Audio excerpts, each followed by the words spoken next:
finishes off in style. A magnificent strike into the crowd. India lift the World Cup after 28 years. आज का Bharat cricket पर लगभग राज करता है, चाहे वो ग्राउंड पर हो या आईसीसी की मीटिंग्स में। भारत के खिलाफ वोट करने की हिम्मत इंग्लैंड और ऑस्ट्रेलिया जैसे देशों के पास भी नहीं है, लेकिन ऐसा हमेशा से नहीं था। कभी भारत की वो हालत थी कि 1983 वर्ल्ड कप के फाइनल में पहुंचने के बावजूद भी इंग्लैंड ने बीसीसीआई को मैच के 2 एक्स्ट्रा टिकट देने से मना कर दिया था, और इस बेइज्जती का जवाब भारत ने दिया आईसीसी को जड़ से हिलाकर। भारत ने आने वाले सालों में वर्ल्ड कप को इंग्लैंड के अलावा बाकी देशों में करवाने की खूनी जंग छेड़ दी, और जब आखिरकार भारत को वर्ल्ड कप करवाने की परमिशन मिली, तब बीसीसीआई की जेब में इतने पैसे भी नहीं थे कि वो बाकी प्लेयर्स की फ्लाइट का खर्चा भी उठा सके। बिना जेब में एक थैला भी रखे कैसे एक जुगाड़ की मदद से भारत ने 1987 का वर्ल्ड कप होस्ट किया, जानेंगे सभी आज के इस वीडियो में। तो क्रिकेट प्रेमी इसे अंत तक जरूर देखें। पहले जानते हैं कि यह 2 टिकट वाला माजरा क्या है। 1983 के वर्ल्ड कप फाइनल में पहुंचने पर इंग्लैंड के दौरे पर आए भारत के यूनियन मिनिस्टर सिद्धार्थ शंकर रे ने बीसीसीआई के उस वक्त के सुप्रीमो एनकेपी साल्वे से 2 एक्स्ट्रा टिकट की गुजारिश की। उस वक्त तक वर्ल्ड कप केवल इंग्लैंड को ही होस्ट करने दिए जाते थे, तो जाहिर था उन 2 टिकट्स के लिए बीसीसीआई के चेयरमैन को इंग्लैंड के एमसीसी से गुजारिश करनी पड़ी, और उन्होंने उनकी रिक्वेस्ट ठुकरा दी। ऐसा नहीं है कि उनके पास टिकट खत्म हो गए थे। इंग्लैंड में एमसीसी के सभी बोर्ड मेंबर्स के लिए अलग से एक स्टैंडर्ड रिजर्व करके रखा जाता था, और क्योंकि इंग्लैंड उस साल फाइनल में नहीं पहुंचा था, इसलिए एमसीसी बोर्ड के ज्यादातर मेंबर्स फाइनल देखने नहीं आ रहे थे, और वो कुर्सियां पूरे मैच के दौरान खाली रही। साल्वे भारत की बेइज्जती नहीं सह सकते थे, और उन्होंने तय किया कि वो वर्ल्ड कप को इंग्लैंड से बाहर लाएंगे, और उन्होंने इस बारे में पाकिस्तानी और श्रीलंकाई क्रिकेट एसोसिएशन से बात की, और उन लोगों ने भी सहमति दिखाई। वर्ल्ड कप होस्ट करने के लिए बहुत सारे फंड्स की जरूरत होती है।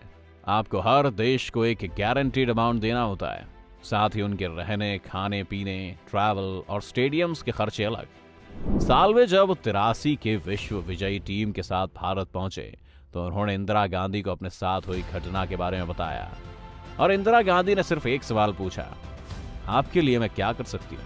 साल्वे को इसी का इंतजार था। साल्वे के कहने पर इंदिरा गांधी ने उस वक्त धीरू भाई अंबानी से बात की और पूछा कि अगर मैं वर्ल्ड कप भारत ले आऊं तो क्या आप उसका खर्च उठाने के लिए तैयार हैं। अंबानी का जवाब और भी बेहतरीन था, और उन्होंने इंदिरा गांधी से कहा कि अगर आप वर्ल्ड कप भारत लाने में कामयाब रही तो मैं आपको एक ब्लैंक चेक काट कर दे दूंगा। साल्वे ने इसके बाद एक ड्राफ्ट बनाना शुरू किया, और पाकिस्तान और श्रीलंका का भी इसमें भरपूर सहयोग था। फिर साल्वे ने आईसीसी को ये प्रपोजल भेजा कि वो पाकिस्तान के साथ मिलकर जॉइंट वर्ल्ड कप होस्ट करना चाहते हैं। आईसीसी को भारत की इस जरूरत पर यकीन नहीं हुआ, और जैसा तय था भारत का प्रपोजल रिजेक्ट कर दिया गया। पर बीसीसीआई के चाणक्य का प्लान यही था। साल्वे को पता था कि प्रपोजल रिजेक्ट हो जाएगा, लेकिन वो इस प्रपोजल से इंग्लैंड को नहीं बल्कि ऑस्ट्रेलिया को अपने खेमे में लेना चाहते थे। जब ऑस्ट्रेलिया को देखा कि वर्ल्ड कप अगर इंग्लैंड से बाहर आया तो उनके यहाँ भी पहुंचेगा, इसीलिए ऑस्ट्रेलिया ने भी बाद में भारत को सीक्रेट तौर पर समर्थन दे दिया। सीक्रेट समर्थन कैसे? ऑस्ट्रेलिया ने कहा था कि अगर इस प्रपोजल में गुप्त वोटिंग होती है तो वो भारत का साथ देंगे, लेकिन खुले तौर पर इंग्लैंड का विरोध नहीं करेंगे। लेकिन ये भी बताना जरूरी है कि उस वक्त सिर्फ ऑस्ट्रेलिया और इंग्लैंड ही वो 2 देश थे जिनके पास आईसीसी में वीटो पावर मौजूद थी। इसलिए ऑस्ट्रेलिया को अपने साथ करना बहुत बड़ी जीत मानी गई। इस प्रपोजल पर एक बार फिर बात हुई, और बात वोटिंग पर अड़ गई। भारत ने बाकी देशों को भी ये वादा कर दिया कि अगर वो उनके लिए वोट करेंगे तो भारत वर्ल्ड कप में उन देशों से मिलने वाली रकम को 5 गुना बढ़ा देगा। नतीजे भारत के पक्ष में आए, लेकिन इंग्लैंड चिढ़ चुका था, इसलिए उन्होंने रास्ते में हर बड़ा रोड़ा लाने की कोशिश की। पहले इंग्लैंड ने वोटिंग को अमान्य ठहरा दिया। क्यों?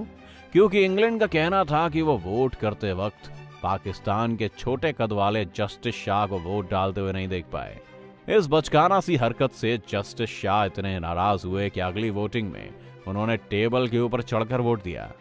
फिर इंग्लैंड ने कहा कि भारत में 60 ओवर का मैच नहीं हो सकता, तो भारत ने कहा आप 50 ओवर का करवा लीजिए। इंग्लैंड ने कहा कि इतने बड़े देश में प्लेयर्स को यहां से वहां जाने में दिक्कत होगी। तो बीसीसीआई ने कहा कि भारत के एविएशन मिनिस्टर ने वर्ल्ड कप को ध्यान में रखते हुए सभी फ्लाइट्स को रीरूट करने का फैसला ले लिया है। जब इंग्लैंड ने कहा कि भारत के पास वर्ल्ड कप टीवी पर ब्रॉडकास्ट करने की क्षमता नहीं है, तो भारत ने वादा कर दिया कि दूरदर्शन 30 करोड़ रुपए खर्च करके अपना सारा सिस्टम अपग्रेड कर देगा। इस तरह इंग्लैंड ने 30 से ज्यादा ऑब्जेक्शंस उठाए और भारत ने सबका हल खोजा और आखिरकार वर्ल्ड कप इंग्लैंड से बाहर आ गया।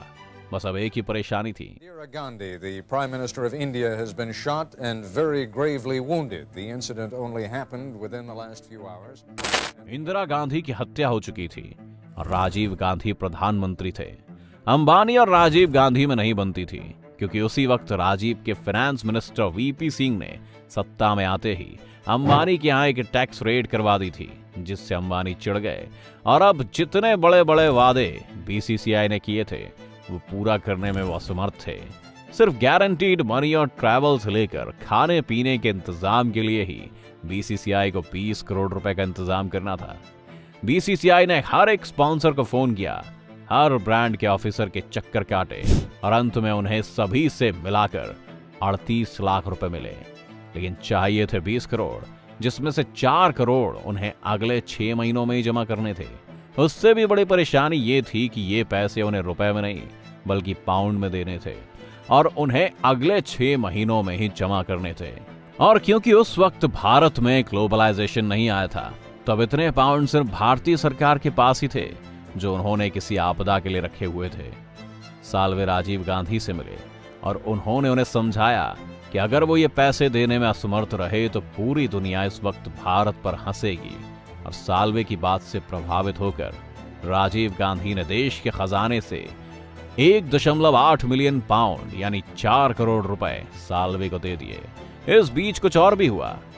वीपी सिंह और राजीव गांधी के बीच कई बातों को लेकर विवाद बढ़ गए और राजीव गांधी ने आखिरकार उन्हें फाइनेंस मिनिस्टर के पद से हटाकर कोई और पद दे दिया।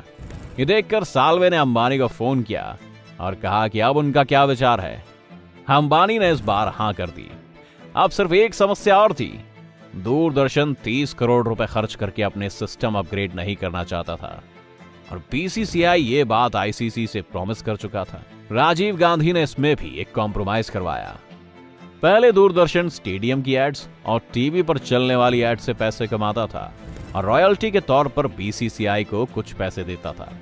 राजीव गांधी की मध्यस्थता के बाद बीसीसीआई ने दूरदर्शन से रॉयल्टी नहीं ली और उन्हें स्टेडियम और टीवी पर एड्स पर एक शेयर दे दिया। अंबानी यहां भी कूद पड़े और उन्होंने वो शेयर बीसीसीआई को 2.5 करोड़ रुपए में देकर खरीद लिया, क्योंकि अब अंबानी को तय करना था कि स्टेडियम में किसकी एड दिखाई जाएगी। साथ ही उन्होंने वर्ल्ड कप का नाम बदलकर भी रिलायंस कप रख दिया, ताकि दुनिया भर को पता चल सके कि रिलायंस नाम की भी एक कंपनी है और उनके ब्रांड को रिकॉग्नाइजेशन मिले। इसके बाद अंबानी का एक और मास्टर स्ट्रोक सामने आया। उन्होंने बीसीसीआई से कहा कि वो प्लेयर्स का सारा रहने और खाने पीने का खर्च भी उठाने के लिए तैयार है। ये बात अंबानी के मुंह से निकलती कुछ अजीब लग रही थी। अंबानी टाटा नहीं थे, जिनकी होटल चेन्स भारत भर में थी, तो अंबानी क्यों इन प्लेयर्स का खर्चा खुद उठाना चाहते थे? इसका जवाब कुछ ही वक्त में सामने आया। अंबानी ने जिन भी होटल्स में प्लेयर को रखा था, वहां पर उन्होंने प्लेयर्स के इंटरव्यूज लिए और मैच से पहले का बिहाइंड द सीन शूट किया, जिसे एक छोटी सी टीवी सीरीज बनाकर अंबानी ने दूरदर्शन पर चलाया। इस सीरीज से अंबानी को पैसे भी आए, साथ ही जिन होटल्स में वो प्लेयर ठहरे थे उन होटल्स को फ्री एडवर्टाइजिंग मिली, जिस वजह से उन्होंने अंबानी से एक भी पैसा नहीं लिया। अंबानी ने प्लेयर्स को फ्री में होटल्स में ठहराने का ये नायाब तरीका ढूंढ लिया था। इतनी मुश्किलों के बाद आखिरकार 1987 का वर्ल्ड कप भारत और पाकिस्तान में हो पाया। हालांकि भारत वो वर्ल्ड कप नहीं जीता, लेकिन पहले सौरव गांगुली और अब विराट कोहली का जो अग्रेशन आप फील्ड पर देखते हैं, उसे हासिल करने के लिए बहुत आत्मसम्मान की लड़ाई लड़ी गई है, जिसमें 1987 का ये वर्ल्ड कप एक महत्वपूर्ण घटना है। न सिर्फ इसने क्रिकेट से इंग्लैंड के एकाधिकार को समाप्त किया, पर क्रिकेट में भारत को अपनी शक्ति दिखाने का रास्ता भी खोला। आगे की कहानी तो आप जानते ही हैं। आज जब भारत बोलता है तो बाकी के देश सुनते हैं। आईपीएल कॉन्ट्रैक्ट लेना आज एक बड़ी बात मानी जाती है और दुनिया के बेस्ट प्लेयर्स पूरा साल यहाँ आने के लिए तरसते हैं। तो अगर आप भी क्रिकेट प्रेमी हैं तो इस वीडियो को लाइक जरूर करना। और आपको हमारा आज का ये वीडियो कैसा लगा हमें कमेंट करके बताइए। और अगर आपको इंडियन क्रिकेट से जुड़ी एक मजेदार कहानियों के बारे में और भी वीडियोस देखनी है तो आप कमेंट सेक्शन में जरूर बताइए। और चैनल को सब्सक्राइब और बेल आइकन को प्रेस करना मत भूलिए। अब हमें इजाजत दीजिए, जल्द ही लौटेंगे एक और नए वीडियो के साथ।